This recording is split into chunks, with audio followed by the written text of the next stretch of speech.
أعوذ بالله من الشيطان الرجيم بسم الله الرحمن الرحيم വെളിച്ചം പദ്ധതി വിശദീകരിച്ചുകൊണ്ട് വെളിച്ചം ചെയർമാൻ ഡോക്ടർ അബ്ദുൽ അഹദ് മദനി അദ്ദേഹത്തെ ആദരപൂർവ്വം ക്ഷണിക്കുന്നു. അസ്സലാമു അലൈക്കും വറഹ്മത്തുള്ളാഹി വബറകാതുഹു. ബിസ്മില്ലാഹിർ റഹ്മാനിർ റഹീം. അൽഹംദുലില്ലാഹി റബ്ബിൽ ആലമീൻ വസ്സലാത്തു വസ്സലാമു അലാ റസൂലിൽ കരീം വഅലാ ആലിഹി വസഹ്ബിഹി അജ്മഈൻ. ബഹുമാന്യരായ യൂണിറ്റി ഖത്തറിലെ സാരഥികളെ, ഖത്തറിലെ വിവിധ സംഘടനാ നേതാക്കളെ, 3 വർഷം മുമ്പ് തുടങ്ങിയ വെളിച്ചം ഖുർആൻ പഠന പദ്ധതി അതിൻ്റെ 1ാം ഘട്ട സമാപനമാണ് ഇവിടെ നടന്നുകൊണ്ടിരിക്കുന്നത്. അതിനോട് കൂടെ 2ാം ഘട്ട സമാരംഭവും. ഇന്ന് ഖത്തറിൽ വെളിച്ചത്തിനെ സംബന്ധിച്ച് കേൾക്കാത്ത ആളുകൾ ഉണ്ടാകുമെന്ന് എനിക്ക് തോന്നുന്നില്ല. 3000-ൽ കൂടുതൽ ആളുകൾ രജിസ്റ്റർ ചെയ്ത് നടക്കുന്ന ഒരു പദ്ധതിയാണ് വെളിച്ചം ഖുർആൻ പഠന പദ്ധതി. നിങ്ങളിൽ ചിലരെങ്കിലും പുതിയ ആളുകൾ ഉണ്ടാകുന്നത് കൊണ്ട് അല്പം വിശദീകരിക്കാൻ ഉദ്ദേശിക്കുകയാണ്. ഈ 2 മാസം കൂടുമ്പോൾ ഓരോരുത്തരുടെ വീടുകളിലും റൂമുകളിലും അതിൻ്റെ സ്റ്റഡി മെറ്റീരിയൽ എത്തിക്കുകയാണ്. മുഹമ്മദ് അമാനി മൗലവി എഴുതിയ വിശുദ്ധ ഖുർആൻ പരിഭാഷയാണ് അതിൻ്റെ സ്റ്റഡി മെറ്റീരിയൽ. കേരളത്തിലെ മുസ്ലിങ്ങൾ പൊതുവെ അംഗീകരിക്കുന്ന ഒരു മലയാള പരിഭാഷയാണ് അമാനി മൗലവിയുടെ പരിഭാഷ. ഈ 2 മാസം കൂടുമ്പോൾ വിതരണം നടത്തുകയും ആ 2ാം മാസം അവസാനം അതിൻ്റെ ആൻസർ ഷീറ്റ് തിരിച്ചു വാങ്ങി ഒരു പറ്റം പണ്ഡിതന്മാരുടെ നേതൃത്വത്തിൽ അത് വാല്യൂ ചെയ്ത് ആ മാസം അവസാനം അതിൻ്റെ റിസൾട്ട് പ്രഖ്യാപിക്കുകയാണ്. ഇവിടെ സന്തോഷത്തോടു കൂടി നിങ്ങളുടെ മുമ്പിൽ പറയാനുള്ള ഒരു സംഗതി, 3-3.5 വർഷമായി ആരംഭിച്ച ഈ പദ്ധതി ഇതുവരെ 2 മാസത്തിന്റെ അവസാനത്തിൽ റിസൾട്ട് പ്രഖ്യാപിക്കാതെ ഉണ്ടായ ഒരവസ്ഥയില്ല. അള്ളാഹുവിനെ സ്തുതിക്കുകയാണ്. അല്ലാഹുമ്മ ലക്കൽ ഹംദു വലക്കൽ ശുക്ർ. പലപ്പോഴും പലർക്കും ആശങ്കയുണ്ടായിരുന്നു. കാരണം ദോഹയിലെ എല്ലാ ഏരിയകളിലും, ഖത്തറിലെ എല്ലാ ഏരിയകളിലും ഇങ്ങനെ സ്റ്റഡി മെറ്റീരിയൽ എത്തിക്കുക, അതിനുള്ള ക്വസ്റ്റ്യൻ നോക്കി ആൻസർ ചെയ്ത് തിരിച്ചു വരിക, അത് വാല്യൂ ചെയ്യുക, എന്നിട്ട് അതിൻ്റെ റിസൾട്ട് പ്രഖ്യാപിക്കുക. 2 മാസം കൊണ്ട് എങ്ങനെ ഇത് നടക്കുക എന്ന് പലരും തുടക്കത്തിൽ ആശങ്ക പ്രകടിപ്പിച്ചിരുന്നു. ഞങ്ങൾക്ക് ബോധ്യപ്പെട്ടൊരു സംഗതി, അള്ളാഹുവിൻ്റെ കലാമിൻ്റെ പ്രചരണത്തിന് വേണ്ടി അല്പം മെനക്കെട്ടാൽ ബാക്കിയൊക്കെ അള്ളാഹുവിൻ്റെ സഹായം ലഭിക്കുന്നത് നേരെ ബോധ്യപ്പെട്ട സംഗതിയാണ്. അതിൽ ക്വസ്റ്റ്യൻ ആഡ് ചെയ്യാനുള്ള കാരണം, ക്വസ്റ്റ്യൻ അതിൽ ഉൾപ്പെടുത്താനുള്ള കാരണം, ആളുകൾ വെറുതെ ഖുർആൻ വായിച്ചു പോയാൽ അത് മനസ്സിൽ നിൽക്കുകയില്ല. അതുകൊണ്ട് ക്വസ്റ്റ്യൻ ഉള്ളത് കൊണ്ട് 50-60 ക്വസ്റ്റ്യൻ്റെ ആൻസർ ചെയ്യണമെങ്കിൽ ഒരു 3-4 പ്രാവശ്യം അത് തിരിച്ചു മറിച്ചും വായിക്കണം. അങ്ങനെ 30 ജുസ് വേർഡ് മീനിങ്, ആയത്തിൻ്റെ അർത്ഥം, വിശദീകരണം. മുഹമ്മദ് അമാനി മൗലവിയുടെ പരിഭാഷയുടെ പ്രത്യേകത ഒരു ചെറിയൊരു ഖുർആൻ ക്ലാസ്സിൽ പോയ ഒരവസ്ഥയാണ് വായിച്ചാൽ. വാക്കർത്ഥം, ആയത്തിൻ്റെ കൃത്യമായ അർത്ഥം, അതിൻ്റെ വിശദീകരണം, അറബി, ഇംഗ്ലീഷ്, ഉറുദു പരിഭാഷകൾ മുമ്പിൽ വെച്ചുകൊണ്ടാണ് അദ്ദേഹം ആ ഗ്രന്ഥം രചിച്ചത്. ഈ ഇരിക്കുന്നതിൽ ബഹുഭൂരിപക്ഷത്തിനും വിശുദ്ധ ഖുർആൻ 3.5 വർഷം കൊണ്ട് പൂർണ്ണമായി പഠിക്കാനുള്ള ഒരു ഭാഗ്യം ലഭിച്ചു എന്നുള്ളത് അള്ളാഹുവിനെ എത്ര സ്തുതിച്ചാലും മതിയാവാത്ത വിഷയമാണ്. അതിൻ്റെ സംഘാടകർക്ക് ഏറെ സന്തോഷമുണ്ടാക്കുന്ന ഒരു സമയമാണിത്. അൽഹംദുലില്ലാ. 2ാമത്തെ പദ്ധതി 30 ജുസ് ആയിട്ടാണ് നമ്മൾ ഇറക്കാൻ പോകുന്നത് ഇൻഷാ അല്ലാഹ്. നേരത്തെ 30 ജുസ് 20 മൊഡ്യൂളായിട്ടാണ് നമ്മൾ ഇറക്കിയിരുന്നത്. അപ്പോൾ പഠിതാക്കളിൽ പലരും കുറച്ച് ലോഡ് കൂടുതലാണ് എന്നുള്ളൊരു അഭിപ്രായം ഉണ്ടായി. അപ്പോൾ 30 ജുസ് 5 കൊല്ലത്തെ പ്രൊജക്റ്റാണ്. 30 ജുസ് 30 മൊഡ്യൂളായിട്ട് തിരിക്കുന്നു. അതിനോട് കൂടെ നബി സല്ലല്ലാഹു അലൈഹി വസല്ലമയുടെ ചരിത്രവും കൂടി ഉൾപ്പെടുത്തിയിട്ടുണ്ട്. കുറേശ്ശെ റസൂലുള്ളാഹിന്റെ ചരിത്രം. ഒരു വിശ്വാസി, ഒരു മുസ്ലിം കൃത്യമായി പ്രവാചക ചരിത്രം അറിഞ്ഞിരിക്കണം. അത് അനിവാര്യമാണ്. അതേപോലെ തന്നെ ഹദീസിലെ നമ്മുടെ അമലുകളുമായി ബന്ധപ്പെട്ട ചില ഹദീസുകളും ഭാഗങ്ങളും അതിൽ ഉൾപ്പെടുത്തിയിട്ടുണ്ട്. നമുക്കറിയാം, നമ്മളൊക്കെ നമസ്കരിക്കുന്ന ആളുകളാണ്, നമ്മളൊക്കെ ഒതുവെടുക്കുന്ന ആളുകളാണ്, നമ്മളൊക്കെ തയമ്മം ചെയ്യുന്ന ആളുകളാണ്. ഇത് അള്ളാഹുവിൻ്റെ റസൂല്, നമ്മുടെ ഹബീബായ റസൂൽ ചെയ്ത മാതിരി തന്നെയാണ് എന്ന് എത്ര ആളുകൾക്ക് ഉറപ്പുണ്ട്? നമ്മളെ പിതാവ് വാപ്പ കാണിച്ചു തന്ന മാതിരി, വല്യപ്പ കാണിച്ചു തന്ന മാതിരി, മദ്രസയിലെ ഉസ്താദ് കാണിച്ചു തന്ന മാതിരി, ഇതല്ലാതെ ഞാൻ ഇന്ന രൂപത്തിൽ ഒതുവെടുക്കാനുള്ള കാരണം അള്ളാഹുവിൻ്റെ റസൂൽ ഇങ്ങനെ ചെയ്തത് കൊണ്ടാണ് എന്ന് കൃത്യമായി പറയാൻ എത്ര ആളുകൾക്ക് കഴിയും? അതാണ് ഞങ്ങൾ ഈ ഹദീസ് പഠനത്തിലൂടെ ഉദ്ദേശിച്ചത്. അള്ളാഹുവിൻ്റെ റസൂൽ ഒതുവെടുത്തത് കഴിയും. ബിസ്മി ചൊല്ലി തുടങ്ങി, അങ്ങനെ അതിലെ ഓരോ അവയവങ്ങളും അത് കഴുകിയതിന് കൃത്യമായ ഹദീസ്, അബൂ ഹുറൈറ ഉദ്ധരിക്കുന്ന ഹദീസ്, ഇബ്നു മസ്ഊദ് ഉദ്ധരിക്കുന്ന ഹദീസ്, ഇബ്നു അബ്ബാസ് ഉദ്ധരിക്കുന്ന ഹദീസ്. അതെന്തിനാണ്? നമുക്കൊരു ആത്മവിശ്വാസം ഉണ്ടാവണം. ഞാൻ ഈ ചെയ്യുന്നത് എൻ്റെ ഹബീബായ റസൂലുള്ള ചെയ്ത പോലെയാണ്. റസൂലുള്ളാഹിനെ പിൻപറ്റാനാണ് പറഞ്ഞത്, ഉപ്പാനെ പിൻപറ്റാനല്ല, വല്യപ്പാനെ പിൻപറ്റാനല്ല, ഏതെങ്കിലും നേതാക്കന്മാരെ പിൻപറ്റാനല്ല. അള്ളാഹിന്റെ റസൂൽ, ഹബീബായ റസൂലുള്ള ചെയ്തതേ ഞാൻ ചെയ്യൂ. അതുകൊണ്ട് അള്ളാഹിന്റെ റസൂൽ ഇങ്ങനെയാണ് കൊടുത്തത്, അള്ളാഹിന്റെ റസൂൽ ഇങ്ങനെയാണ് തയമ്മം ചെയ്തത്. പലപ്പോഴും ഫിഖഹിന്റെ കടന്നുകയറ്റം കൊണ്ട് നമുക്കറിയാം, തയമ്മം ചെയ്യുന്നതിലൊക്കെ ആളുകൾക്ക് കൃത്യമായ ഒരു ധാരണയില്ല. ഏതൊക്കെ കാര്യത്തിന് തയമ്മം ചെയ്യാം, ഏതൊക്കെ വിഷയത്തിൽ തയമ്മം ചെയ്യാം, തയമ്മം ചെയ്യേണ്ട രൂപം, കൈഫിയത്ത് എങ്ങനെയാണ് പലപ്പോഴും അറിയില്ല. അതുകൊണ്ട് അള്ളാഹുവിന്റെ റസൂൽ ഏതൊക്കെ സന്ദർഭത്തിൽ തയമ്മം ചെയ്യാനുള്ള അനുവാദം നൽകിയിട്ടുണ്ട്. നമുക്കറിയാം, ഒന്നിന് പകരം തയമ്മം ചെയ്യാം. പക്ഷേ വലിയ അശുദ്ധിക്ക് പകരം, കുളിക്കുന്നതിന് പകരം തയമ്മം ചെയ്യാം എന്ന് അറിയാത്ത ഒരുപാട് ആളുകളുണ്ട്. ഇത് ഹദീസിന്റെ അടിസ്ഥാനത്തിൽ വിശദീകരിക്കലാണ് ഇതുകൊണ്ട് ഉദ്ദേശിക്കുന്നത്. പ്രിയമുള്ളവരെ, നമ്മുടെ കൂട്ടത്തിൽ ഒരുപാട് ആളുകൾ ഖുർആൻ ക്ലാസ്സിൽ പോകുന്ന ആളുകളാണ്. പക്ഷേ ഖുർആൻ ക്ലാസ്സിൽ പോകാൻ കഴിയാത്ത ഒരുപാട് ആളുകളുണ്ട്. പലരും മനഃപൂർവ്വമല്ല, അവർക്ക് ജോലിഭാരം കൊണ്ടോ മറ്റുള്ള സാഹചര്യം കൊണ്ടോ അവർക്ക് ഖുർആൻ ക്ലാസ്സിൽ പോകാൻ കഴിയുന്നില്ല. ഇങ്ങനത്തെ ആളുകൾക്കുള്ള ഒരു പദ്ധതിയാണ് വെളിച്ചം വിശുദ്ധ ഖുർആൻ പഠന പദ്ധതി. അവർ വീട്ടിലേക്ക് എത്തിച്ചു കൊടുക്കണം. വീട്ടിലിരുന്ന് സൗകര്യം പോലെ അത് വായിച്ച് അപ്പം മനസ്സിലാക്കി അതിന് ക്വസ്റ്റ്യൻ ആൻസർ ചെയ്യാം. ഇതിലും കൂടെ പങ്കാളികളാകാത്തൊരവസ്ഥ ആളുകളിലുണ്ടെങ്കിൽ, പ്രിയമുള്ളവരെ, ഇനി വേറൊരു ചാൻസ് നമുക്ക് ലഭിക്കില്ല. നിങ്ങൾക്കറിയോ, ഇതിന്റെ സംഘാടകർ, ഇതിന്റെ പിന്നിൽ ഒരുപാട് കഷ്ടപ്പാടുണ്ട്. അതിന് കാരണം അള്ളാഹുവിന്റെ റസൂലിന്റെ ഒരു ശക്തമായ വസിയ്യത്ത്, ബല്ലിഗൂ അന്നീ വലൗ ആയ. ഹബീബായ റസൂൽ പറയുകയുണ്ടായി, റസൂലുള്ളാഹി സ്വല്ലല്ലാഹു അലൈഹി വസല്ലം പറയുകയുണ്ടായി, എന്റെ അടുത്ത് നിന്ന് നിങ്ങൾ ഒരായത്തെങ്കിലും ആളുകൾക്ക് എത്തിച്ചു കൊടുക്കുക, എന്റെ അടുത്ത് നിന്ന് ഒരായത്തെങ്കിലും നിങ്ങൾ ആളുകൾക്ക് എത്തിച്ചു കൊടുക്കുക. ഇത് ഏതാനും പണ്ഡിതന്മാരോടുള്ള നിർദ്ദേശമല്ല, റസൂലുള്ളാഹിന്റെ ഉമ്മത്തിനോട് മൊത്തത്തിലുള്ള നിർദ്ദേശം. എല്ലാവർക്കും ഒരേപോലെ വർക്ക് ചെയ്യാൻ കഴിയില്ല. വർക്ക് ചെയ്യുന്നതിൽ വ്യത്യാസമുണ്ട്. ഓരോരുത്തരുടെ ജോലിയും ആരോഗ്യവും ഓരോന്നും അതിന് ബന്ധപ്പെട്ട വിഷയമാണ്. എന്നാൽ വെളിച്ചം പദ്ധതിയിൽ ഞങ്ങൾക്ക് കാണാൻ കഴിഞ്ഞ ഒരു സത്യമുണ്ട്. സംഘടനാ ഭേദമന്യേ എല്ലാ ആളുകളും അതിൽ പങ്കാളികളാണ്. ഖത്തറിന്റെ ഇസ്ലാഹി സെന്ററിന്റെ പ്രവർത്തകരുടെ ശക്തമായ സാന്നിധ്യം അതിലുണ്ട്. ഫോക്കസിന്റെ പ്രവർത്തകരുടെ സാന്നിധ്യമുണ്ട്. വനിതാ സംഘടനയായ MGM-ന്റെ സാന്നിധ്യമുണ്ട്. വിദ്യാർത്ഥികളുടെ സംഘടനയായ ഇൻസൈറ്റിന്റെ സാന്നിധ്യമുണ്ട്. എല്ലാ സംഘടനയിലെ ആളുകളും ഇതിലെ പഠിതാക്കളാണ്. 2 മാസം കൂടുമ്പോൾ ഓരോ സംഗമത്തിൽ വെച്ചുകൊണ്ട് നറുക്കെടുക്കണം. അത് ഏതെങ്കിലും വിഭാഗത്തിൽ കൊടുക്കുന്ന നറുക്കല്ല, സ്വതന്ത്രമായി ആളുകളെ മുമ്പിൽ വെച്ചുകൊണ്ട് മാർക്ക് കിട്ടിയ ആളുകളിൽ നിന്ന് തെരഞ്ഞെടുക്കുന്ന നറുക്കുകളാണ്. 90,000 റിയാലിന്റെ ഗിഫ്റ്റ് വൗച്ചർ ഈ 3.5 കൊല്ലം കൊണ്ട് വിതരണം ചെയ്തു. ലുലുവാണ് അതിനെ ഞങ്ങൾ സഹായിച്ചത്. അള്ളാഹു അവർക്ക് തക്കതായ പ്രതിഫലം നൽകട്ടെ. അതുപോലെ തന്നെ അമാനി മൗലവിയുടെ ഒരു ഫുൾ സെറ്റ് തഫ്സീറും 200ഓളം തഫ്സീറുകളും ദോഹയിൽ ഞങ്ങൾക്ക് വിതരണം ചെയ്യാൻ കഴിയും. ഇതിനൊക്കെ സഹായിച്ച ഒരുപാട് ആളുകളുണ്ട്. ഞങ്ങളെ വെളിച്ചം ഓഫീസ് ഒരു ജ്യേഷ്ഠ സഹോദരന്റെ വകയെ നൽകിയതാണ്. ഈ സംഗമത്തിന് സാമ്പത്തികമായും ശാരീരികമായുമുള്ള ഒരുപാട് സഹായങ്ങൾ. ഞാൻ പ്രത്യേകിച്ച് പേരെടുത്ത് പറയുന്നില്ല.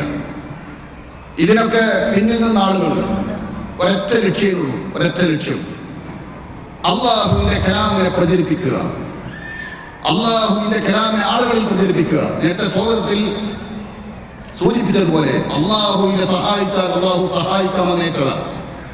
ഇൻ തൻസുറുല്ലാഹ യൻസുറുക്കും. നിങ്ങൾ അള്ളാഹുവിനെ സഹായിച്ചാൽ അള്ളാഹു നിങ്ങളെ സഹായിക്കും.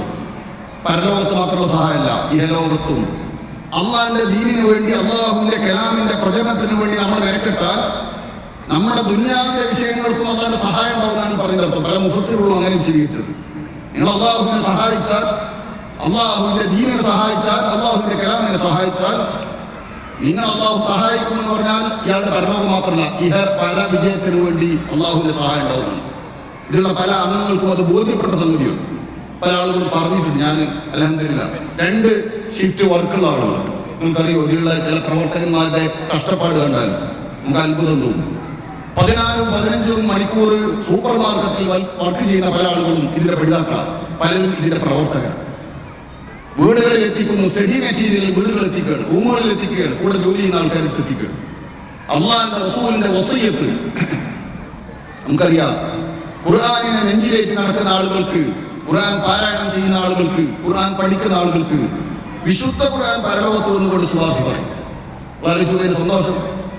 വിശുദ്ധ ഖുർആൻ വന്നുകൊണ്ട് ഖുർആനിനെ നെഞ്ചിലേക്ക് ആളുകൾക്ക് വേണ്ടി ശുപാർശ പറയുമ്പോൾ, ശുപാർശ പറയുമ്പോൾ അത് വല്ലാത്തൊരു അനുഗ്രഹമാണ്. പ്രിയമുള്ളവരെ, അള്ളാഹു ഏറ്റവും കൂടുതൽ സഹായിച്ച ഒരു സംഗതിയാണ് ഇത് എന്ന് ഞാൻ വീണ്ടും വീണ്ടും ആവർത്തിച്ച് പറയുകയാണ്. ഞാൻ നീട്ടി സംസാരിക്കുന്നില്ല. ഈ കൂടിയ ആളുകൾ ഇതിന്റെ പഠിതാക്കളായാൽ മാത്രം പോരാ, ഇതിന്റെ പ്രചാരകരാണ്. നിങ്ങൾ ഓഫീസിൽ നിങ്ങൾ കൂടെ വർക്ക് ചെയ്യുന്ന ആളുകൾ, നിങ്ങൾ അയൽവാസികളായ ആളുകൾ, നിങ്ങളുടെ ചുറ്റുഭാഗത്തുള്ള ആളുകൾ, നിങ്ങൾ പോകുന്ന നമസ്കാര പള്ളിയിൽ ജമാഅത്ത് നിസ്കരിക്കാൻ വരുന്ന ആളുകൾ, പള്ളിയിൽ വരാതെ കിടന്നുറങ്ങുന്ന ആളുകൾ, എല്ലാവർക്കും എത്തിച്ചു കൊടുക്കുക. അള്ളാഹിന്റെ കലാമിന് ഒരു പ്രത്യേകത ഉണ്ട്. അത് നെഞ്ചിലേക്ക് തുളച്ചു കയറുന്നതാണ്. ഫദക്കിർ ബിൽ ഖുർആൻ മൻ യഖാഫു വഈദ്. വിശുദ്ധ ഖുർആൻ കൊണ്ട് താക്കീത് നടത്താൻ വേറൊരു ഇസ്മും അതിന് വേണ്ട, വേറൊരു പുസ്തകവും അതിന് വേണ്ട, ദഅവത്തിന് വേറെ ഒന്നും വേണ്ട. അള്ളാഹിന്റെ കലാമ് മതി. അള്ളാഹിന്റെ കലാം ഓതിക്കൊണ്ട് പറഞ്ഞാൽ പരലോകത്തെ പേടിക്കുന്നവന്റെ മനസ്സിലേക്ക് തട്ടും, മനസ്സിൽ കയറുമെന്നാണ് അള്ളാഹുവിന്റെ നിർദ്ദേശം. സൂറത്തുൽ ഖാഫിൽ അവസാനത്തായത്. എന്റെ സഹോദരങ്ങളും സഹോദരിമാരും ശ്രദ്ധിക്കുക. പരലോകത്ത് വരുമ്പോൾ അള്ളാഹിന്റെ റസൂല് സ്വന്തം ഉമ്മത്തിനെതിരിൽ സാക്ഷി പറയുന്ന രംഗുണ്ട്. വിശുദ്ധ ഖുർആൻ അവഗണിച്ച ആളുകൾക്കെതിരാണ് പ്രാർത്ഥന. ഇന്ന ഖൗമി ഇത്തഖദു ഹാദൽ ഖുർആന മഹ്ജൂറ. അല്ലാഹുവേ, എന്റെ ഈ ഉമ്മത്ത് വിശുദ്ധ ഖുർആൻ അവഗണിച്ചവരാണ്. വെളിച്ചത്തിന്റെ സംഘാടകരായാൽ, വെളിച്ചത്തിന്റെ പഠിതാക്കളായാൽ അതിൽ നിന്നെങ്കിലും രക്ഷപ്പെടാൻ കഴിയും. പ്രിയമുള്ളവരെ, ആലോചിക്കുക, ചിന്തിക്കുക. പരലോകത്തേക്ക് യാത്ര പോകുന്നതിന് മുമ്പ് നമുക്ക് വെളിച്ചമായി ഇറക്കിയ വിശുദ്ധ ഖുർആൻ ഒരു വട്ടമെങ്കിലും ഓതി നോക്കുക, വായിച്ചു നോക്കുക. എങ്കിൽ അത് ജീവിതത്തിൽ വെളിച്ചമാകും, മനസ്സിന് പ്രകാശമാകും, മനസ്സിന് സമാധാനമാകും. ഞാൻ അവസാനിപ്പിക്കുകയാണ്. ഈ പദ്ധതിക്ക് വേണ്ടി സഹായിച്ച എല്ലാ ആളുകൾക്കും, അത് മാനസികമായി, പ്രാർത്ഥനയുടെ, ശാരീരികമായി, സാമ്പത്തികമായി എല്ലാം നമുക്ക് സഹായിച്ച ആളുകൾ, അല്ലാഹുവേ, നീ അവർക്കൊക്കെ അവരുടെ സമ്പത്തിലും അവരുടെ ജീവിതത്തിലും കുടുംബത്തിലുമൊക്കെ ധാരാളം ഖൈറും ബർക്കത്തും ചൊരിയണമേ. മറ്റൊരു കാര്യം അറിയിക്കാനുള്ളത്, നമ്മുടെ ഈദുൽ ഖൈരിയുടെ സഹോദരങ്ങൾ ഇവിടെ വന്നിട്ടുണ്ട്. അവർ ഈ വലിയ കൂട്ടായ്മയിൽ വന്നത് അവരുടെ പ്രവർത്തനങ്ങൾക്ക് സഹായം ചോദിച്ചുകൊണ്ടാണ്. പ്രത്യേകിച്ച് ഇപ്പോൾ യമനിൽ നടക്കുന്ന അവസ്ഥ നിങ്ങൾക്കറിയാം. ഒരുപാട് ആളുകൾ കഷ്ടപ്പാടില്ല. അവരെ സഹായിക്കാൻ, സാമ്പത്തികമായി സഹായിക്കാൻ, മരുന്ന്, ഭക്ഷണം, വെള്ളം, ഡ്രസ്സ്, ഇങ്ങനെ നന്നായി സഹായിക്കാൻ വേണ്ടി അവർ പ്രത്യേകമായ ഒരു സ്കീം തയ്യാറാക്കി. അതുകൊണ്ട് നിങ്ങൾക്ക് എന്ത് ചെയ്യാൻ പറ്റും? 10 റിയാലാണ് അതിൽ കൊടുക്കാൻ പറ്റുക, അത് നിങ്ങൾ നൽകുക. ഈ രാജ്യത്ത് നമ്മൾ ജീവിക്കുമ്പോൾ നമ്മുടെ സഹോദരങ്ങളുടെ വേദനയും നമ്മൾ അറിയേണ്ടതുണ്ട്. നമ്മളെപ്പോലെ സുഖമായി കഴിഞ്ഞുകൂടാൻ കഴിയാത്ത ഒരുപാട് ആളുകൾ ഈ ലോകത്തുണ്ട്, ഈ രാജ്യത്തുണ്ട്. അവരെ സഹായിക്കുക എന്നുള്ളത് വിശ്വാസിയുടെ ബാധ്യതയാണ്. രാജ്യം മാറി എന്നുള്ളത് കൊണ്ട് അവർ സഹായം ഒഴിവാക്കേണ്ടതില്ല. അതുകൊണ്ട് അവരുടെ 2 പ്രതിനിധികളോട് വന്നിട്ടുണ്ട്. ഒരു കവറ് നിങ്ങളുടെ മുന്നിലൂടെ പാസ് ചെയ്യും. അതിൽ നിങ്ങൾക്ക് എന്താ ചെയ്യാൻ പറ്റുക അത് അതിൽ സംഭാവനയായി നൽകുക. 10 രൂപയെങ്കിലും നിങ്ങൾ അവരെ സഹായിക്കാൻ വേണ്ടി കൊടുക്കുക. വളരെ വ്യവസ്ഥാപിതമായി അവർ വർക്ക് ചെയ്യുന്നുണ്ട്. അതിനാൽ അവർക്ക് ലിങ്കുകളുണ്ട്. അവിടെ കാശ് എത്തിക്കാൻ, ഡ്രസ്സ് എത്തിക്കാൻ, ഭക്ഷണം എത്തിക്കാൻ, എല്ലാത്തിനും അവർക്ക് സാഹചര്യങ്ങളും സന്ദർഭങ്ങളും ഉണ്ട്. നമ്മൾ വിചാരിച്ചാൽ ചിലപ്പോൾ നടക്കില്ല. നമ്മുടെ കയ്യിൽ കാശിന് നമുക്ക് പോകാൻ കഴിയില്ല. ഈ സന്ദർഭം ഒരു ഒരു സുവർണാവസരമായി മനസ്സിലാക്കിയതിലേക്ക് സഹായിക്കണം എന്ന് അഭ്യർത്ഥിക്കുകയാണ്. പ്രിയമുള്ളവരെ, വിശുദ്ധ ഖുർആനിൻ്റെ വെളിച്ചത്തിൻ്റെ പ്രചരണത്തിന് വേണ്ടി ഇവിടെ എത്തിച്ചേർന്ന എല്ലാവർക്കും പ്രത്യേകിച്ച് നന്ദി പറയാണ്. നമ്മുടെ യൂണിറ്റിൻ്റെ പ്രതിനിധികളും അതുപോലെ തന്നെ വിവിധ സംഘടനാ നേതാക്കളുമുണ്ട്. നിങ്ങളെല്ലാവരും ഒരേ രൂപത്തിൽ ഇതിന് പിന്തുണ നൽകണം എന്നാണ് ഞങ്ങൾക്ക് ഈ സന്ദർഭത്തിൽ വിവിധ സംഘടനാ നേതാക്കളോട് പറയാനുള്ളത്. വേറൊരു ലക്ഷ്യവും ഇതിന് പിന്നിലില്ല. അള്ളാഹിൻ്റെ കലാമിൻ്റെ പ്രചരണം മാത്രമാണ് ഇതിൻ്റെ ലക്ഷ്യം. അതിന് നിങ്ങൾ സപ്പോർട്ട് ചെയ്യുക, അതിന് നിങ്ങൾ പിന്തുണ നൽകുക. നിങ്ങൾക്ക് എന്ത് ചെയ്യാൻ കഴിയും അതൊക്കെ ഞങ്ങൾക്ക് വേണ്ടി ചെയ്തു തരിക. ഈ വെളിച്ചത്തിൻ്റെ പേരിൽ, വിശുദ്ധ ഖുർആനിൻ്റെ പേരിൽ ഒരുമിച്ചിരിക്കാൻ കഴിഞ്ഞു എന്നതിൽ അള്ളാഹുവിനെ സ്തുതി പറയുകയാണ്. അള്ളാഹു സുബ്ഹാനഹു വ തആല നമ്മളുടെ ഐക്യവും സ്നേഹവും പ്രദാനം ചെയ്യുമാറാവട്ടെ. ലാ ഇലാഹ ഇല്ലല്ലാഹ് എന്ന കലിമത്തു തൗഹീദ് ഉച്ചരിച്ചുകൊണ്ട് ഈമാൻ കിട്ടി മരിക്കുന്ന സ്വാലിഹുകളിൽ അള്ളാഹു നമ്മൾ ഉൾപ്പെടുത്തട്ടെ. നമ്മുടെ പല സഹോദരങ്ങളും പ്രാർത്ഥിക്കാൻ വേണ്ടി വസിയത്ത് ചെയ്തിട്ടുണ്ട്. രോഗികളായ ആളുകളും ആശുപത്രിയിൽ കഴിയുന്ന ആളുകളും ബുദ്ധിമുട്ട് അനുഭവിക്കുന്ന ആളുകളും കടം കൊണ്ട് കഷ്ടപ്പെട്ട ആളുകളും അങ്ങനെ പലരും അള്ളാഹുവിൻ്റെ മഹത്തായ ഫضل കൊണ്ടും റഹ്മത്ത് കൊണ്ടും എല്ലാവരുടെയും പ്രയാസങ്ങൾ അള്ളാഹു ദൂരീകരിച്ചു കൊടുക്കുമാറാവട്ടെ. ربنا هب لنا من ازواجنا وذرياتنا قرة اعين واجعلنا للمتقين اماما ربنا آتنا في الدنيا حسنة وفي الآخرة حسنة وقنا عذاب النار وآخر دعوانا الحمد لله والصلاة والسلام على رسول الله. السلام عليكم ورحمة الله وبركاته. വെളിച്ചം പ്രൊജക്ടിനെ കുറിച്ച് സംക്ഷിപ്തമായി പ്രതിപാദിച്ച വെളിച്ചം ഡയറക്ടർ ഡോക്ടർ അബ്ദുൽ അഹദ് മദനിക്ക് പ്രത്യേകം അറിയിക്കുന്നു. അസ്സലാമു അലൈക്കും വറഹ്മത്തുള്ളാഹി വബറകാതുഹു.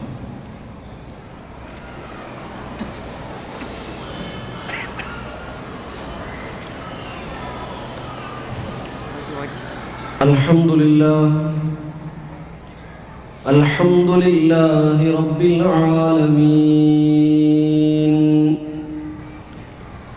الذي من علينا بإنزال هذا القرآن العظيم وجعل العمل به هو الوسيلة الكبرى إلى حلول دار النعيم ورتب على تلاوته الخير الكثير والفضل العظيم وأشهد أن لا إله إلا الله وحده لا شريك له وأشهد أن محمدًا عبده ورسوله الموصوف بالصفات الكاملة الفاضلة وإنك لعلى خلق عظيم. اللهم صل على محمد وعلى آل محمد كما صليت على إبراهيم وعلى آل إبراهيم. اللهم بارك على محمد وعلى آل محمد كما باركت على إبراهيم وعلى آل إبراهيم إنك حميد مجيد.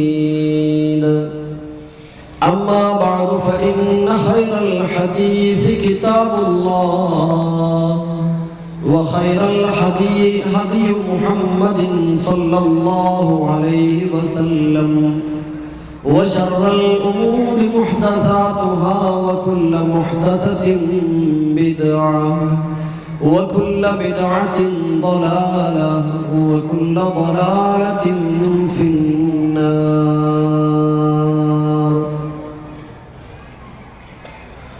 أيها المؤمنون والمؤمنات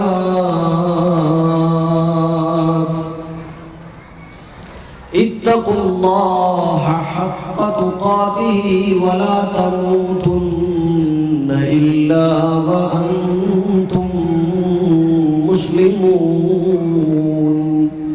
أعوذ بالله من الشيطان الرجيم.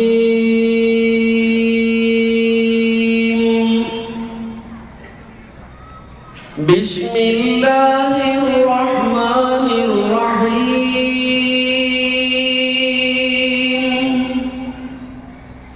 إن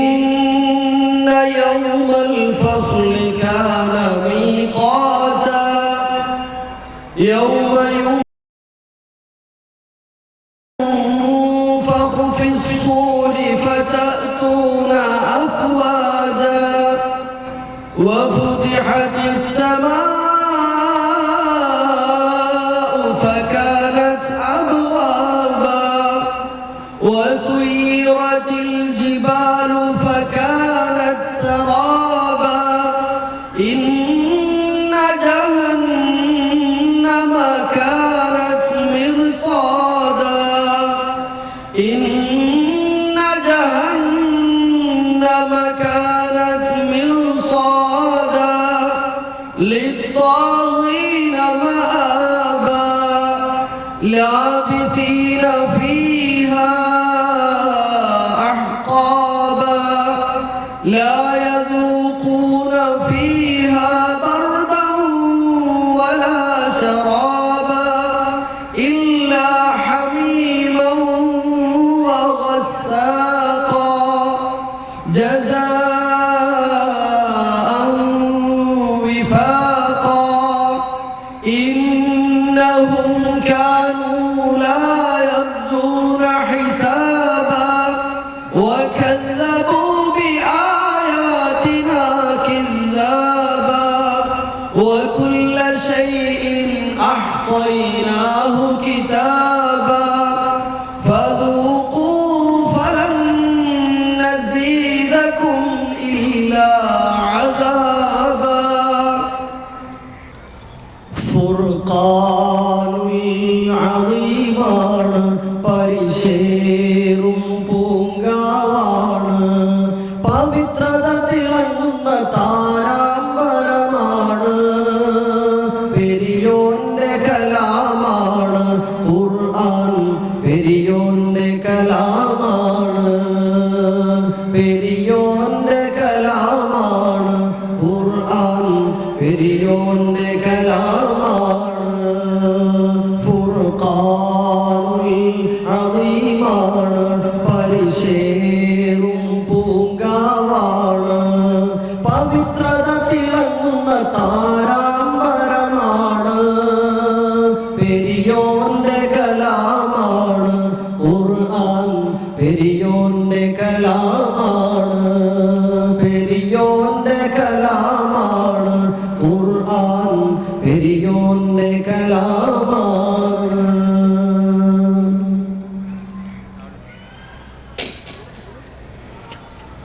സ്നേഹ ബഹുമാനമുള്ള ഗുരുക്കന്മാരെ, രക്ഷിതാക്കളെ, സഹോദരി സഹോദരങ്ങളെ,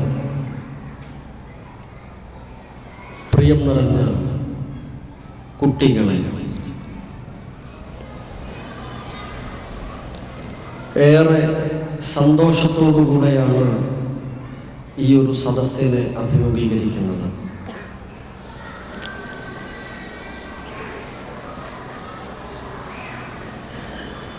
വിശേഷിച്ച് സന്തോഷത്തിന് മാറ്റുകൂട്ടുന്ന കാരണം പ്രബുദ്ധമായ ഒരു സദസ്സിന്റെ മുന്നിലാണല്ലോ ഞാൻ നിൽക്കുന്നത് എന്നതാണ്. അല്ലാഹുവിന്റെ കലാമായ വിശുദ്ധ ഖുർആനിലെ അതിൻ്റെ പ്രാരംഭം മുതൽ ഒടുക്കം വരെ ഒരാവർത്തി അല്ല, പലതവണ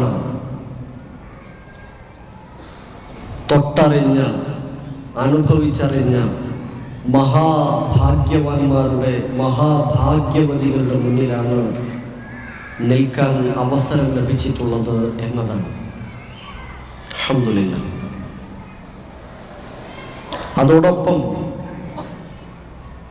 നാട്ടിൽ നിന്ന് വിദൂരത്ത് ഇവിടെ വന്ന് നിങ്ങളുമായി പരിശുദ്ധ ഖുർആനുമായി ബന്ധപ്പെട്ട കാര്യം സംസാരിക്കാൻ അവസരം ലഭിച്ചു എന്നത് വലിയ സന്തോഷദായകമായ കാര്യമാണ്. വിശുദ്ധ ഖുർആനിൻ്റെ പഠനത്തിലൂടെ ലഭിക്കുന്ന സൗന്ദര്യം, ആസ്വാദനം, മാധുര്യം എന്ന ഭാഗമാണ് നമുക്ക് ചർച്ച ചെയ്യാനുള്ളത്. ഇൻഷാ അല്ലാഹ് വമിനല്ലാഹി തൗഫീഖ്. വിശുദ്ധ ഖുർആനിലെ 10-ാം അധ്യായം സൂറത്ത് യൂനുസിലെ 58-ാം സൂക്തം നിങ്ങൾക്ക് കാണാം. 10-ാം 10-ാം അധ്യായം സൂറത്ത് യൂനുസിലെ 58-ാമത്തെ വചനത്തിൽ അല്ലാഹു സുബ്ഹാനഹു വ തആല പറയുന്നത് ശ്രദ്ധേയമായ ആശ്വാസദായകമായ ഒരു വചനമാണ്. ഖുൽ ബിഫദ്ലില്ലാഹി വബിറഹ്മതിഹി ഫബിദാലിക ഫൽയഫ്റഹൂ ഹുവ ഖൈറും മിമ്മാ യജ്മഊൻ. പ്രവാചകരെ ആളുകൾക്ക് അറിയിക്കുക, അല്ലാഹുവിന്റെ മഹത്തായ ഔദാര്യമാണ്, ഫദ്ലാണ്, അനുഗ്രഹമാണ് നിങ്ങൾക്ക് വിശുദ്ധ ഖുർആൻ നൽകപ്പെട്ടു എന്നത്. അല്ലാഹുവിൽ നിന്ന് ലഭിക്കുന്ന ഒരുപാട് അനുഗ്രഹങ്ങളിൽ അതിമഹത്തായ ഏറ്റവും വലിയ നിഅമത്താണ് വിശുദ്ധ ഖുർആൻ. ബിഫദ്ലില്ലാഹി വബിറഹ്മതിഹി ഫബിദാലിക ഫൽയഫ്റഹൂ. ആ വിശുദ്ധ ഖുർആൻ നിങ്ങൾക്ക് ലഭിച്ചിരിക്കുന്നു എന്നതുകൊണ്ട് മാത്രം, വിശുദ്ധ ഖുർആൻ എന്ന മഹത്ഗ്രന്ഥം അവരുടെ കൈകളിൽ എത്തിയിരിക്കുന്നു എന്നത് മാത്രം മതി അവർക്ക് സന്തോഷിക്കാം. ഫൽയഫ്റഹൂ, അവർ സന്തോഷിച്ചു കൊള്ളട്ടെ. പ്രവാചകരെ അവരോട് പറഞ്ഞു, ഹുവ ഖൈറും മിമ്മാ യജ്മഊൻ. അവർ ഒരുക്കു കൂട്ടുന്ന, ശേഖരിക്കുന്ന, സമ്പാദിച്ചു കൂട്ടുന്ന ഏതൊന്നിനേക്കാളും അത്യുത്തമമായത്, സംരക്ഷണമാകുന്നത് വിശുദ്ധ ഖുർആൻ തന്നെയാണ്. മഹാനായ പ്രവാചകൻ ജഗദ്ഗുരു മുഹമ്മദ് മുസ്തഫ സല്ലല്ലാഹു അലൈഹി വസല്ലം ഒരിക്കൽ പറഞ്ഞു, തന്റെ അനുചരന്മാരെ, എന്നെയും നിങ്ങളെയും അടക്കം ഉണർത്തുന്ന വിധത്തിൽ പ്രവാചകൻ പറഞ്ഞു, അബ്ശിറൂ ഫഇന്ന ഹാദൽ ഖുർആൻ ഖറഫുഹു ബിയദില്ലാ വഖറഫുഹു ബിഐദീകും. അബ്ശിറൂ, നിങ്ങൾക്ക് സന്തോഷിക്കാം, നിങ്ങൾ സന്തോഷിക്കണം. കാരണം ഫഇന്ന ഹാദൽ ഖുർആൻ, തീർച്ചയായും ഈ വിശുദ്ധ ഗ്രന്ഥമുണ്ടല്ലോ ഖുർആൻ, അതിന്റെ ഒരറ്റം ഖറഫുഹു ബിയദില്ലാ, അതിന്റെ ഒരറ്റം അല്ലാഹുവിന്റെ കയ്യിലാണ്, അല്ലാഹുവിന്റെ അടുത്താണ്. വഖറഫുഹു ബിഐദീകും, അതിന്റെ മറ്റൊരറ്റം നിങ്ങളുടെ കരങ്ങളിലുമാണ്. ഒന്നുകൂടെ ആഴത്തിൽ ആലോചിക്കാം. എന്റെയും നിങ്ങളുടെയും കരങ്ങളിലുള്ള വിശുദ്ധ ഖുർആനിന്റെ ഒരറ്റം പ്രപഞ്ചനാഥനായ, എന്റെയും നിങ്ങളുടെയും സൃഷ്ടാവായ, എന്നെയും നിങ്ങളെയും രക്ഷിക്കുവാനും ശിക്ഷിക്കുവാനും അവകാശമുള്ള, സൃഷ്ടിച്ച് വളർത്തി പരിപാലിച്ചു കൊണ്ടുപോവുകയും മരിപ്പിക്കുകയും പുനർജന്മം നൽകുകയും ചെയ്യാൻ കഴിവുള്ള ഏകനായ പ്രപഞ്ചനാഥനായ അല്ലാഹു സുബ്ഹാനഹു വ തആലയുടെ കയ്യിലാണ്. എവിടെയാണ് ഞാനും നിങ്ങളും ഉള്ളത്? എന്താണ് എൻ്റെ കയ്യിലുള്ള ഖുർആൻ? എവിടെയാണ് ഇതിന്റെ ഒരറ്റം? അല്ലാഹുവിന്റെ കയ്യിലാണ് എന്നത്. സഹോദരങ്ങളെ, സഹോദരികളെ, വർത്തമാന ലോകം ശാസ്ത്ര സാങ്കേതിക വൈജ്ഞാനിക തലങ്ങളിൽ അഭൂതപൂർവമായ വികാസം പ്രാപിച്ചുകൊണ്ടിരിക്കുന്ന സവിശേഷമായ ഒരു കാലഘട്ടമാണ്. മുമ്പത്തേതിനേക്കാളും ഭൗതികവും ബൗദ്ധികവുമായി വളർച്ച നേടാൻ എളുപ്പം സാധിക്കുന്ന സവിശേഷമായ കാലം എന്ന് പറയാം.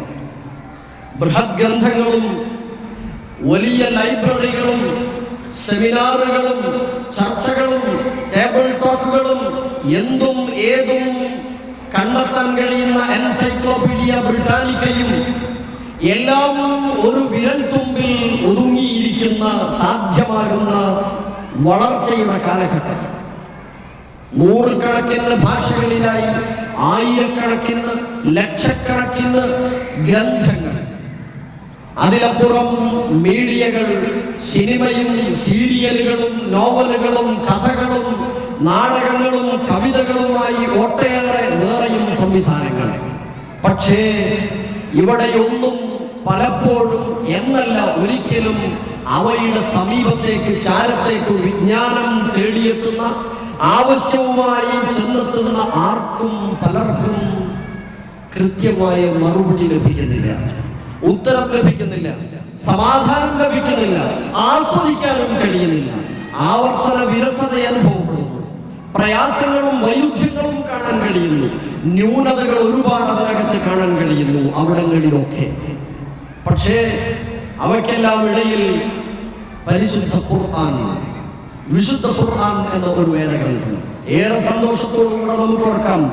ഈ ഒരു സാഹചര്യത്തിലാണ് അർത്ഥപൂർണത നൽകുന്ന വിശുദ്ധ വേദഗ്രന്ഥമായ പരിശുദ്ധ ഖുർആനിനെ കുറിച്ചുള്ള നമ്മുടെ ഈ ചർച്ചയും സംസാരവും ഈ ഇരുത്തവും ഒക്കെ ശ്രദ്ധേയമാകുന്നത്, മഹത്തരമാകുന്നത്. നമുക്കാലോചിക്കാം അല്പം ചില കാര്യങ്ങൾ.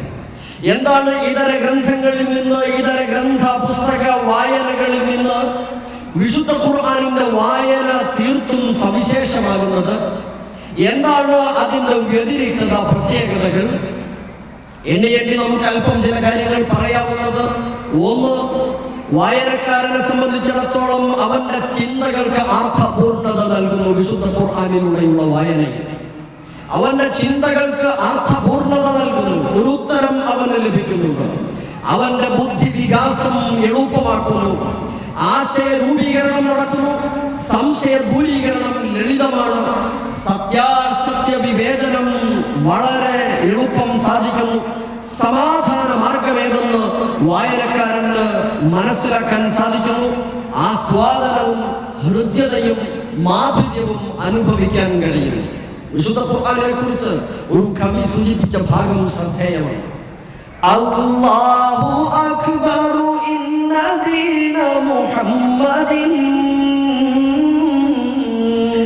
വകിതാബഹു അഹ്ദാ വഅഖ്വമു ഖീലാ ലാ തദ്കുറുൽ കുതുബസ് സവാലി ഫഇൻദഹു ത്വലഅസ് സബാഹു ഫഅത്ഫഅൽ ഖിൻദീലാ. ഹൃദ്യം ശ്രദ്ധേയമായ വചനം.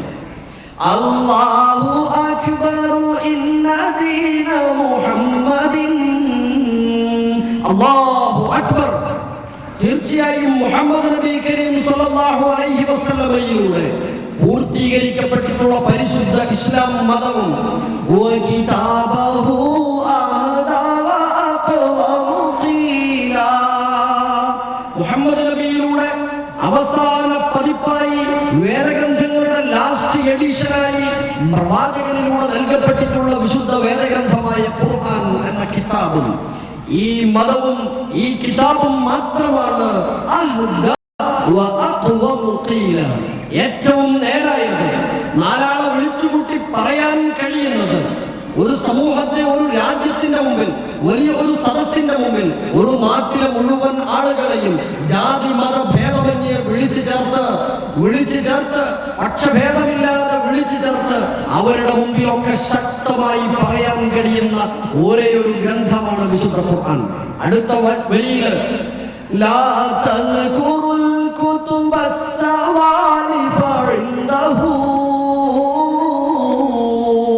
മറ്റ് ഗ്രന്ഥങ്ങളെയൊന്നും, ഇതര ഗ്രന്ഥങ്ങളെയൊന്നും, കഴിഞ്ഞുപോയ മറ്റ് ഗ്രന്ഥങ്ങളെയൊന്നും നിങ്ങൾ അതിനോട് ചേർത്ത് പറയേണ്ടതില്ല.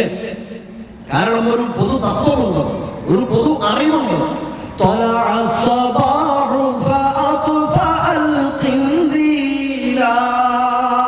നേരം വെളുത്താൽ ആ പുലർക്കാലം, ആ പകൽ മെഴുകുതിരിയെ കെടുത്തിക്കളയും. നേരം വെളുത്താൽ ലൈറ്റുകൾ അണയ്ക്കണം. വിശുദ്ധ ഖുർആൻ എന്ന വെളിച്ചത്തോടുകൂടെ മറ്റെല്ലാറ്റിന്റെയും, അല്ലെങ്കിൽ എല്ലാറ്റിനേക്കാളും ഉയർന്നു നിൽക്കുന്ന പ്രകാശപൂരിതമായ ഒരു മനുഷ്യന്റെ ജീവിതത്തിന്റെ A to Z, ജനനം മുതൽ മരണം വരെയും, മരണം മുതൽ അവൻ ബർസഖിയായ ഒരു കാലഘട്ടത്തിൽ ഒന്നുകിൽ 6 അടി മണ്ണിൽ, അതല്ലെങ്കിൽ ഏതെങ്കിലും ആറുകളിലോ ഏതെങ്കിലും നദികളിലോ ഒഴുക്കപ്പെട്ട് ഭസ്മീകരിക്കപ്പെട്ട അവസ്ഥയിലായിരുന്നാലും, വാഹന വിമാനാപകടത്തിൽ കത്തിച്ചാമ്പലായി ചാരമായി തീർന്നതായിരുന്നാലും, എവിടെയെന്നറിയാതെ എവിടേക്കോ അലക്ഷ്യമായി പക്ഷികൾ കൊത്തിയിട്ട് പറത്തി വലിച്ചെറിയപ്പെട്ട അവസ്ഥയിലായിരുന്നാലും, അവന്റെ പുനർജന്മം വരെയുള്ള ബർസഖിയായ ഒരു കാലഘട്ടമുണ്ട്. ആ കാലഘട്ടത്തെ സംബന്ധിച്ചും ആ പുനർജന്മം മുതൽ അനന്തമായി നീണ്ടു നിൽക്കുന്ന രക്ഷയോ ശിക്ഷയോ ആയേക്കാവുന്ന, സ്വർഗമോ നരകമോ ആയേക്കാവുന്ന, അനന്തമായി നിൽക്കുന്ന അവസാനമില്ലാത്ത ഒരു കാലഘട്ടം. ഇങ്ങനെ മനുഷ്യന്റെ ജീവിതത്തിന്റെ 3 ഘട്ടങ്ങൾ. ഒന്നുകൂടെ പറഞ്ഞാൽ, അവൻ ഭൂമിയിലേക്ക് പിറവിയെടുത്തു വരുന്നതിന്റെ 9 or 10 മാസക്കാലങ്ങൾ പിന്നോട്ടുള്ള കാലയളവിൽ ഏതായിരുന്നു, എന്തായിരുന്നു, എങ്ങനെയായിരുന്നു, എവിടെ നിന്നാണ് ഭക്ഷണം, അന്നം, പാനീയം എന്നെല്ലാം വ്യക്തമാക്കി തരുന്ന ആ വിശുദ്ധ ഖുർആൻ എന്ന വെളിച്ചത്തിലപ്പുറം മറ്റൊന്നിനും വെളിച്ചമില്ല, മറ്റൊന്നിനും ഇതിനേക്കാളപ്പുറം പ്രകാശം പരത്താൻ സാധ്യമല്ല. അതുകൊണ്ട് സന്തോഷിക്കാം എന്നാണ് പ്രവാചകൻ സ്വല്ലല്ലാഹു അലൈഹി വസല്ലം സൂചിപ്പിക്കുന്നത്. പതിരില്ലാത്ത ഗ്രന്ഥമാണ്, പതറാതെ വായിക്കാൻ കഴിയുന്ന ഗ്രന്ഥമാണ്. പതിരില്ലാത്ത ഗ്രന്ഥമാകൊണ്ട് തന്നെ പതറാതെ വായിക്കാൻ കഴിയുകയുമാണ്. 2 അർത്ഥമാണുള്ളത്. ഇൻഷാ അല്ലാഹ് അവസാനം നമുക്ക് വിശദീകരിക്കാം. എന്താണ് പതിരില്ലാത്ത ഗ്രന്ഥമാണെന്ന് പറയാൻ? എന്താണ് വിശുദ്ധ ഖുർആനിന്റെ ഇതര ഗ്രന്ഥങ്ങളിൽ നിന്നുള്ള വ്യതിരിക്തത? പ്രഥമമായി നമുക്ക് പറയാൻ കഴിയുന്നത്, പ്രവാചകന്മാർക്കെല്ലാം അവർ അള്ളാഹുവിന്റെ ദൂതന്മാരാണ്, പ്രവാചകന്മാരാണ് എന്ന് സമൂഹത്തിന്റെ മുമ്പിൽ തെളിയിക്കാൻ സമൂഹം അത് അംഗീകരിച്ചു കൊടുക്കണമെങ്കിൽ സ്വാഭാവികമായി ഒരുപാട് പ്രതിബന്ധങ്ങളുണ്ട്. അതെല്ലാം തരണം ചെയ്യാൻ പ്രവാചകന്മാരിലൂടെ പടച്ചറബ് സുബ്ഹാനഹു വ തആല ഒരുപാട് അമാനുഷിക അടയാളങ്ങൾ, മുഅ്ജിസത്തുകൾ എന്ന് സാങ്കേതികമായി പറയാം, മുഅ്ജിസത്തുകൾ നൽകിയിരുന്നു. സുലൈമാൻ നബിയുടെ മുഅ്ജിസത്ത്, ഈസാ നബിയുടെ മുഅ്ജിസത്ത്, എല്ലാ പ്രവാചകന്മാർക്കും അടയാളങ്ങൾ നൽകപ്പെടുന്നതും അടയാളങ്ങൾ കാണിക്കപ്പെടുകയും ചെയ്തിരുന്നു. വിശുദ്ധ ഖുർആൻ ചില പ്രവാചകന്മാരുടെ അടയാളങ്ങൾ മാത്രമാണ് നമുക്ക് വിശദീകരിച്ച് തന്നിട്ടുള്ളത്. എളുപ്പം മനസ്സിലാകാൻ സുപരിചിതമായ ഭാഗമാണ്. മഹാനായ പ്രവാചകൻ മൂസ അലൈഹിസ്സലാമിയുടെ മുഅ്ജിസത്തായിരുന്നു വടി. ഒരു വടി അദ്ദേഹത്തിന്റെ ഒരു മുഅ്ജിസത്തായിരുന്നു അലൈഹിസ്സലാം. വിശുദ്ധ ഖുർആനിലെ 20-ാം അധ്യായം നിങ്ങൾ ശ്രദ്ധിച്ചു നോക്കൂ. 20-ാം അധ്യായം സൂറത്തു താഹയിലെ മൂസ അലൈഹിസ്സലാത്തു വസ്സലാമയുടെ മുഅ്ജിസത്തിനെ സംബന്ധിച്ച് പറയുന്നു. അല്ലാഹു മൂസ നബിയോട് ചോദിക്കുക,